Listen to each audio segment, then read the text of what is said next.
He's killed 30 people. They also have tattoos of graves and skulls of people they've killed. This is the solitary confinement cell. We're now going to the cells.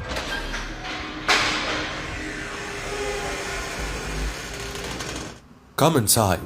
We walked into the gangs. Buenas tardes.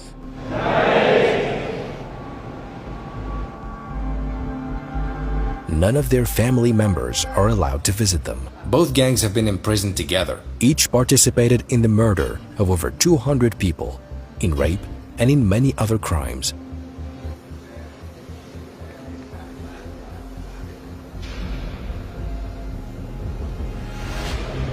They said if you look at them, they will give you a terrifying glare. Let's see. As you can see, each of them wears a white uniform, t-shirt, white shorts, and white slippers. Those are the only things they have inside. There are no mattresses. They sleep on that iron surface they have there. There's a huge number of guards here. It feels like the country is at war. All prisoners wear the same white uniform, every single one of them.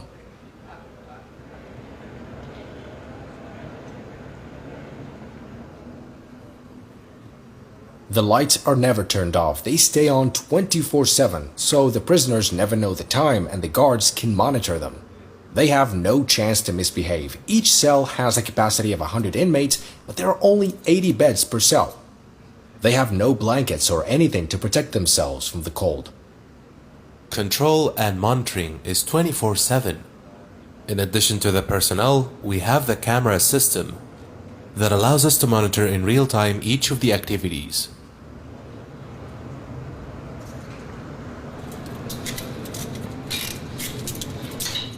A few of them are now being let out to do some exercises. Prisoners are only allowed out of their cells for 30 minutes a day to exercise, using only their body weight. The cells are at full capacity.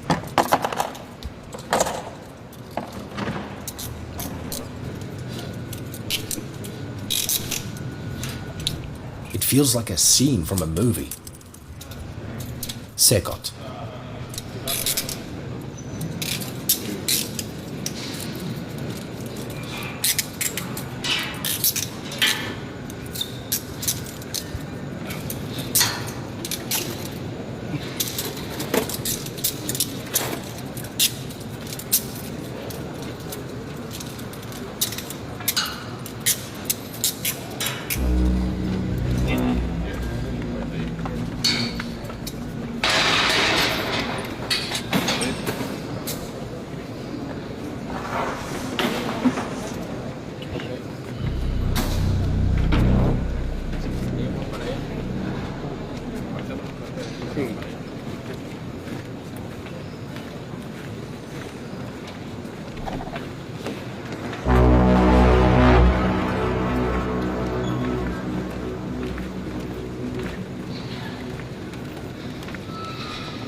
Hay un clamor, abre los cielos sobre nosotros, abre los cielos, Señor, a llover.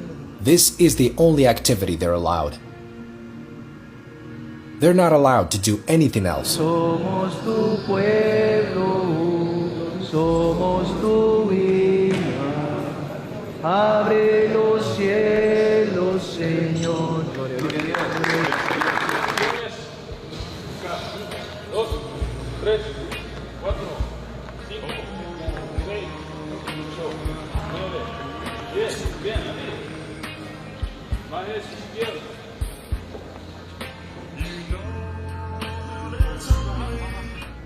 Their tattoos reveal which gang they belong to.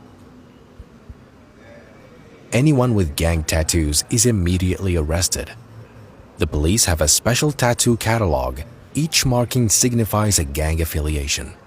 Some gang members tried to alter their tattoos, but they failed.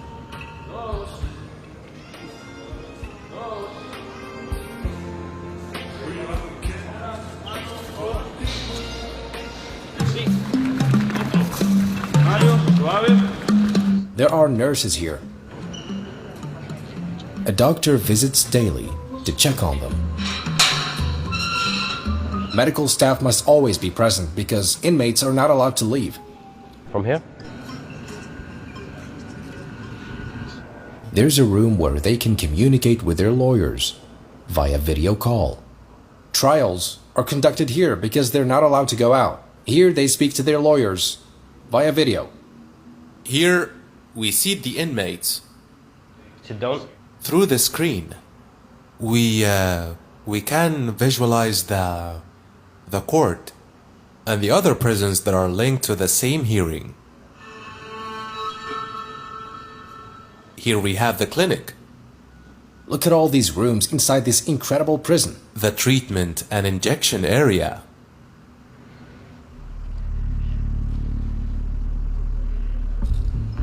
We are now walking among members of the two most dangerous gangs in the world. They're to our right and left. I'm going to present you 3 profiles of the type of criminals we have here. Subjects who are at a certain moment played at being gods. They decided who lived or who died.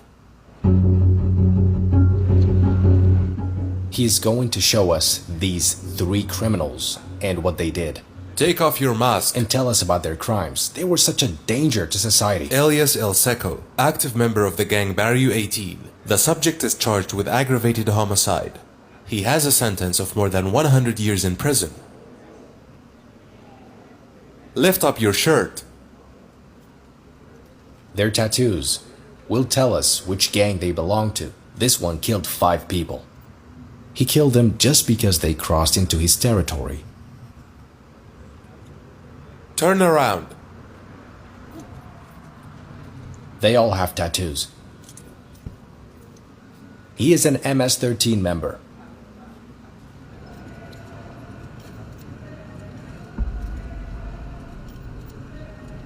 He kidnapped 4 people. The one beside him murdered 5. This is just a small sample of the criminals imprisoned here. The 3rd inmate is also a gang member. He killed a young girl who had a promising future as an athlete. He later murdered her. Lift up your shirt. He stole her future.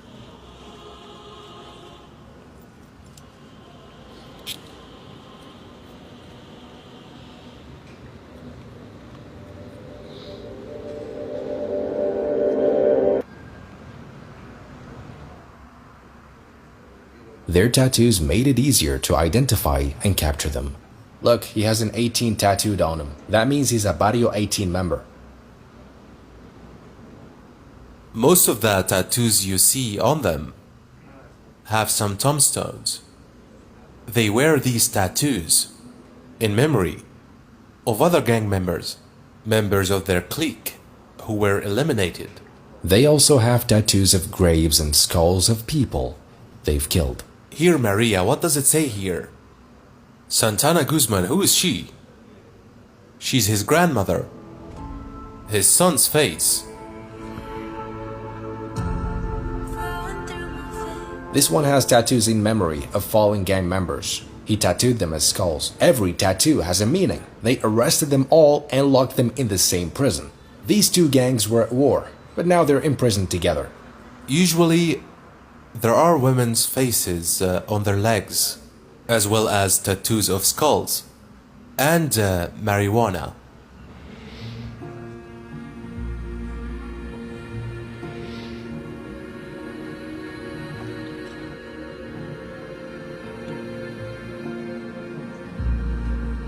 Thankfully, I live far away. If any of them got hold of me in the future, I'd be in serious trouble.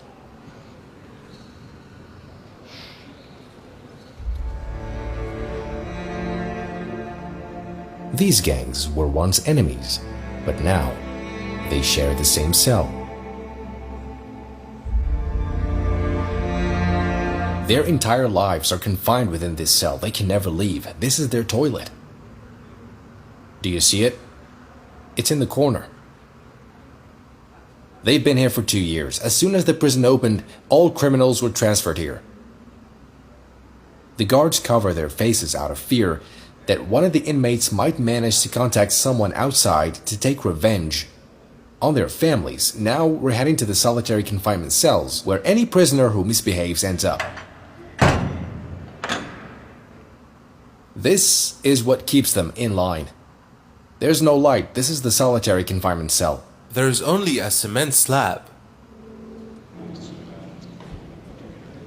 This is the solitary confinement cell. If any prisoner misbehaves, they are placed here for 15 days.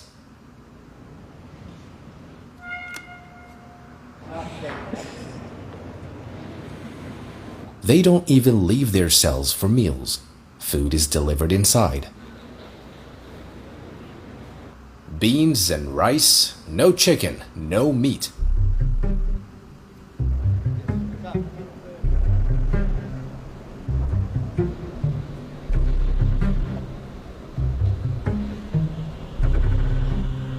Later, I interviewed one of the gang members.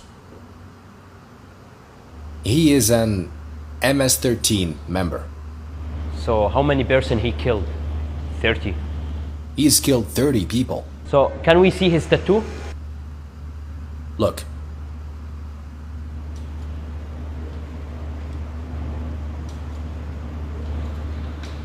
Does he regret what the criminals? Do you regret what you did in the past? Encontrándome un penal de máxima seguridad donde solo lo básico se le da a uno, se lamenta uno, quizá uno se hace fuerte durante el día, pero en la noche uno se lamenta y llora, encontrándose en esta condición. He says he cries every day and regrets what he has done, but it's too late. He feels remorse, but he must face justice. So when he enter the gang, like how old he was? Como la de 11 años. He joined the gang when he was just 11 years old, and now he is here in Secot. What the president did was bold and brilliant. When he was first elected in 2019, his approval rating was around 50%. Today, El Salvador has broken all the records. But in 2024 elections, he won by a landslide with 85% of the vote. Here in total freedom and security. Here in the safest country in the entire Western Hemisphere. Why? Because for the first time, the people felt safe. This is the end of our tour of Secot prison. What did you learn from this episode? There's a lot we can learn from this president.